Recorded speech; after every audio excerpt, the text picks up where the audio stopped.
हा, आता मुलगा झाला का, आता मला मुलगी झाली अशी तर बरं झालं असतं. हा, मुलीचं महत्व, कन्यादानाचं महत्व सांगितलंय शिवमहापुराणामध्ये. काय श्रेष्ठ आहे मुलगी. ज्याच्या नशिबामध्ये, ज्यांच्या आयुष्यामध्ये, ज्यांच्या संसारात मुलगी आहे ना, अरे त्यांचा संसारच आनंद आहे. धन्य आहे, धन्य आहे, धन्य आहे मायबाप. हा, पण ज्यांना मुलगी नाही ना, ती अभागी आहे, अभागी. अरे मुलगी प्राप्त होण्याकरता किती साधनं करावं लागतात ना. शिवमहापुराण सांगतंय, स्कंद पुराण सांगताय, लिंग पुराण सांगतंय की मुलगी किती महान आहे, किती महान आहे मुलीचं स्वरूप. आपल्या संसारामध्ये मुलीचं येणं हे फार भाग्याचे लक्षण आहे. हा, कारण मुलगी कधी खाली हात येत नाही.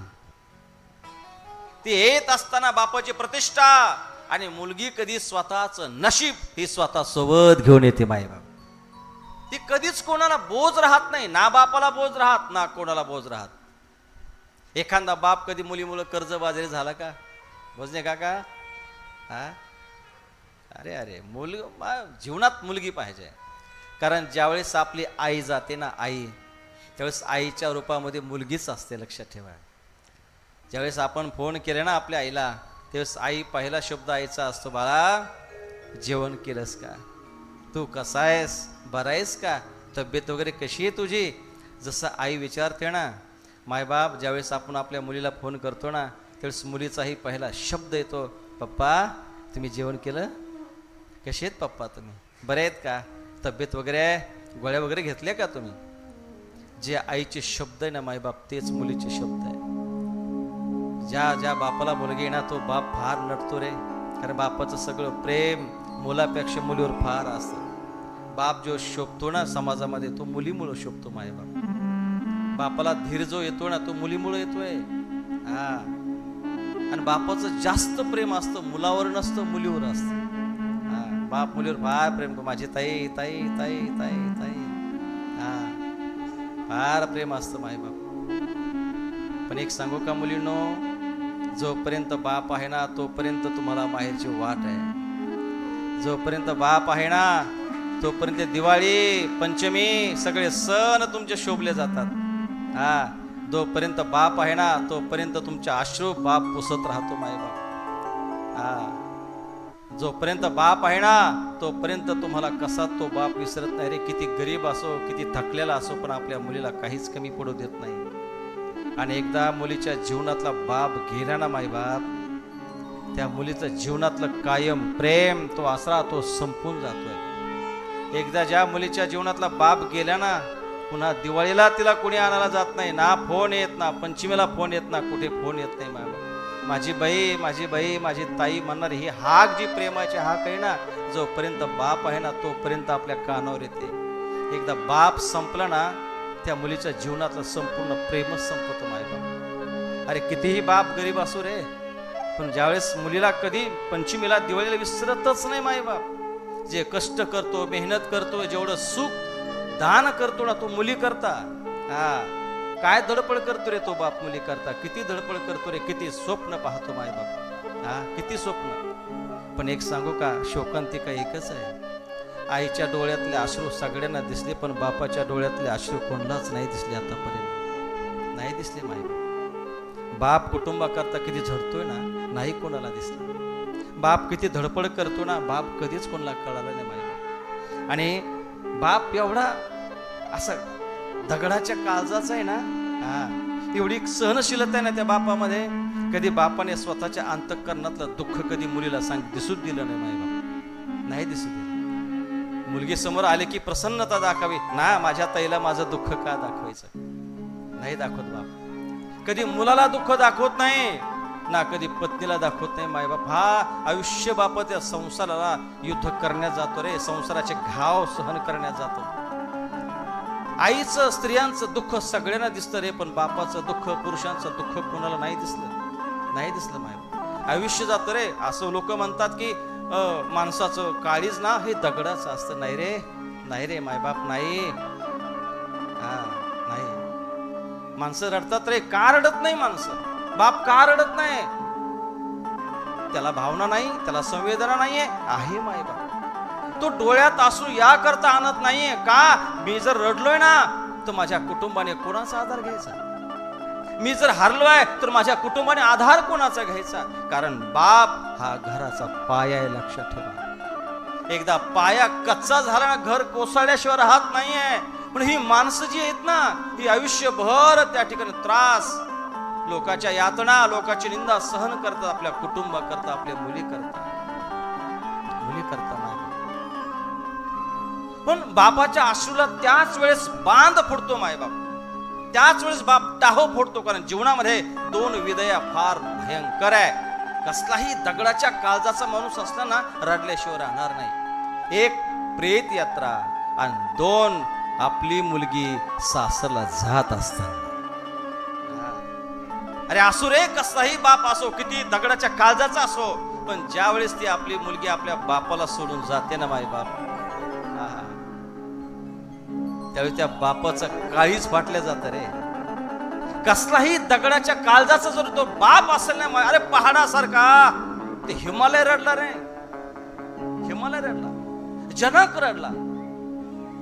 मुलगी चालली ना मायबाप की ती त्या दगडाच्या काळजाचाही त्या ठिकाणी माणूस असेल ना, बाप असेल ना, तो रडल्याशिवाय राहत नाही, रडतोच मायबाप. पण एक प्रसंग तर फार सुंदर आहे.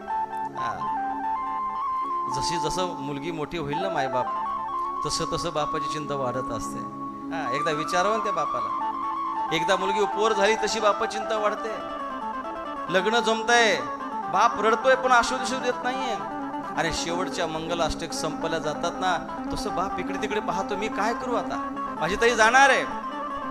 अरे ज्यावेळेस लग्न पार पडते, जाते ना मुलगी, बाप तरी आशू रोखून ठेवतो, मायबाप रडतच नाही रडत.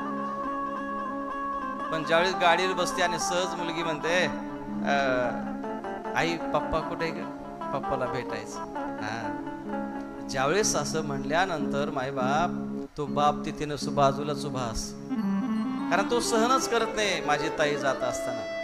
अरे ज्यावेळेस ती मुलगी बापाकडे धावते ना, पप्पा म्हणून धावजून ज्यावेळेस बापाच्या छातीला घट्ट पिटी त्या हृदयाला मारते ना मायबाप, त्यावेळेस हा बाप मोठ्यानं टाहो फोडतोय, रडतोय मायबाप. त्यावेळेस रडतो हा बाप.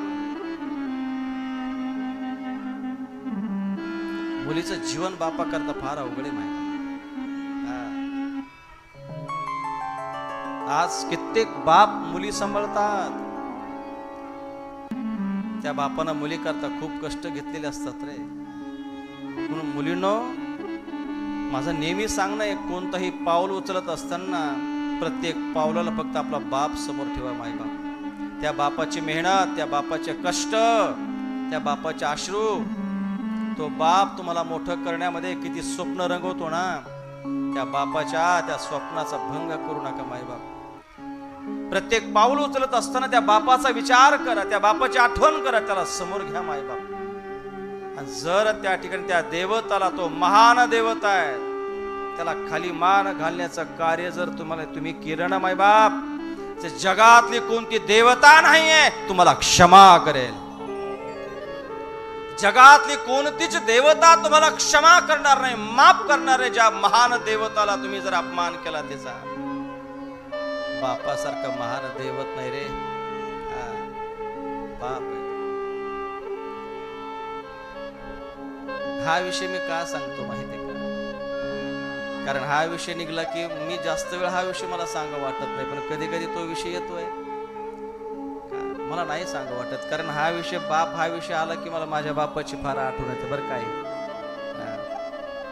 म्हणजे साहेब, मला माझ्याही बापाची खूप आठवण येते. कारण मलाही माझा बाप फार लवकर सोडून गेला. मला बाप नाही माय. माझ्या बापानं माझी कथा नाही ऐकली, माझं कीर्तन नाही ऐकलं. अत्यंत हलकीच्या परिस्थितीमध्ये माझा बाप माझ्या सोबत होता. माझ्या बापाच्या अंगावर कधी कपडे नाही मिळाले, कधी बापाला धोतर नाही भेटलं, कधी बापाला खायला भेटलं नाही. 4-4 दिवसाच्या भाकरी माझा बाप खायचा. त्या परिस्थितीमध्ये मी कथा नव्हतो करत, कीर्तन करत नव्हतो. हालाकीचे राहायला घर नाही, काही नाही. आणि आज सर्व वैभव आलं. माईबाप कपड्याच्या थप्प्या घरी आहेत. ज्यावेळेस ते कपडे पाहिले ना, धोत्र पाहिले ना, तो बाप दिसतो, लक्षात ठेवा.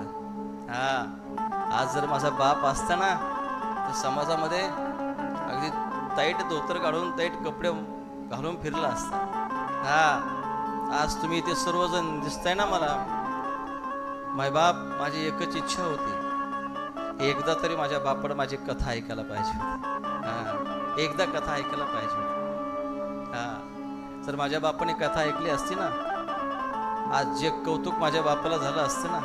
हा, अरे समाज कौतुक करतोय, पाहतो मायबाप, पण बापानं केलेलं कौतुक आणि शब्बासकी फार आगळी वेगळी असते. हा, अरे आज जर बाप कथेला असता ना माझा, तर सगळ्यांना सांगितलं असतं माझा ज्ञान आहे.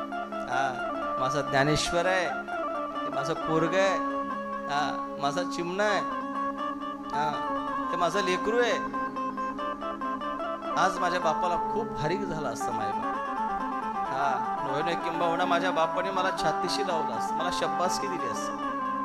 पण जीवनामध्ये मी फार पोरका झालो मायबाप. फार लवकर माझा बाप सोडून गेला, की ज्या बापाला काहीच भेटलं नाही ना, आज सर्व असताना सगळं वैभव आहे, पण आज बाप नाही. मायबाप, परिस्थिती एवढी उलटी ना, माणसाला माणूस असताना त्याची किंमत कळत नाही, गेल्यावर किंमत कळते. हे लक्षात ठेवा. बाप असताना, आई वडील असताना त्याची किंमतच कळत नाही. हा, आणि गेल्यानंतर मग त्यांची आठवण येते. माझा बाप माझ्यावर खूप प्रेम करायचा. भजनी काका एवढा प्रेम करत होता ना, की मला कधीच उपवाशी ठेवलं नाही माझ्या बापाने. मी नेहमी कथेमध्ये सांगतो मायबाप, मला बापाची आठवण करावं वाटते, की निदान त्यांच्या उपकारातून उत्तीर्ण तरी होता येईल.